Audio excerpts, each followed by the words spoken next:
Alice's Adventures in Wonderland is a story I studied while getting a degree in English. At the same time, I was also getting a degree in Humanities and Religious Studies. Prior to enrolling in my college courses, I was already researching what is known as astrotheology. Astrotheology attempts to explain that the world's religious and mythological stories have their origins in sun worship and astrology, and that the characters in various stories are a personification of the sun, the moon, the stars, and the planets. In this presentation, I will contradict the idea that Alice in Wonderland is nonsensical literature, and that in contrast, going down a rabbit hole is an astrological allegory. Lewis Carroll is a pen name for the Reverend Charles Ludwig Dodson. He is a mathematician, logician, clergyman, photographer, and a writer. I suspect that Lewis Carroll was also aware of astrotheology. In the video, 10-minute talk on decoding Alice's Adventures in Wonderland, David Day tells us that Alice's Adventures in Wonderland is one of the oldest stories in the world. Specifically, the goddess's descent into the underworld, her trials, and her return is the frame story and the plot for Alice's Adventures in Wonderland. From this list, Isis is the goddess I will analyze. In the myth of Isis and Osiris, Set builds a beautiful coffin and proposes that whoever fits into the coffin may keep it. When Osiris tries, he fits perfectly. Set and 72 conspirators seal the coffin shut and Osiris suffocates. Eventually, Isis will find and resurrect Osiris so they can conceive Horus. I am now going to explain this myth as an astrological allegory, and the important thing to observe is that going down a rabbit hole is going to copy the mechanics or the astrological movements in this demonstration. It is well known in Egyptology that Osiris is the constellation Orion, and Isis is the star Sirius. These astrological positions are half of the allegory.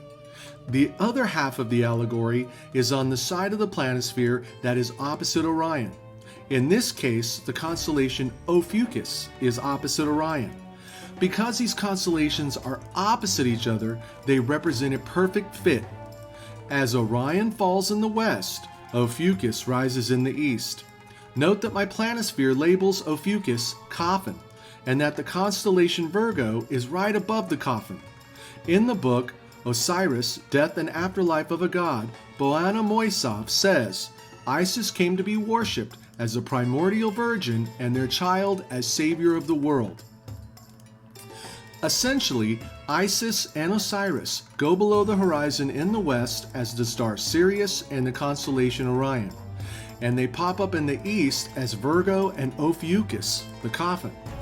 Note how the picture of Isis hovering above the entombed Osiris is the same as Virgo hovering above Ophiuchus, the coffin. To see the full scope of influence Isis has on Alice, we must look at Cleopatra.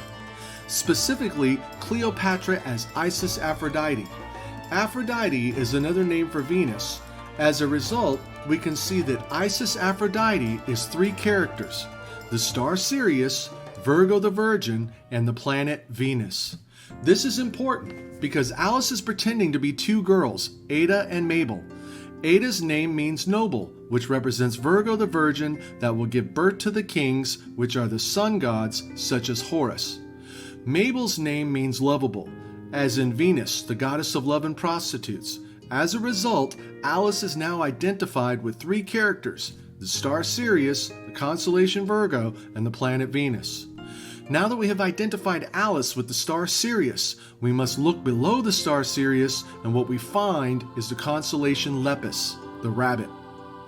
In summary, Alice is the star Sirius as she follows the constellation Lepus the rabbit down the horizon in the west, and she pops up in the east as Virgo. So far, this is the same mechanics as Isis. At this point, Lewis Carroll uses an astrological allegorical plot twist. From Isis and Osiris to Adam and Eve. Notice how the serpent Kaput is tempting Eve, or shall I say Virgo. The 15th century artist Albert Dürer gives us an additional insight regarding the Garden of Eden's influence on Lewis Carroll. However, I would like to focus on the astrological rabbit Lepus, the star Sirius, which is also known as Canis Major, and the star Procyon, which is known as Canis Minor. Together, those two are the dog stars. In the following scene, we can see how the knowledge of the dog stars following Lepus the rabbit below the horizon is applied to the dialogue in the screenplay. Did you see that? See what? It was a rabbit, I think. Nasty things. I do enjoy setting the dogs on them. In conclusion, Going Down the Rabbit Hole is an astrological allegory associated with one of the oldest myths in the world, Isis and Osiris. This is in radical contrast to those people that think that going down a rabbit hole is a metaphor for psychedelic drug use. I'm highly skeptical that drug use of any kind can enhance a writer's ability to write a story. I would recommend that one learn about astrotheology and how writers use astrological allegories to develop their stories and dialogue.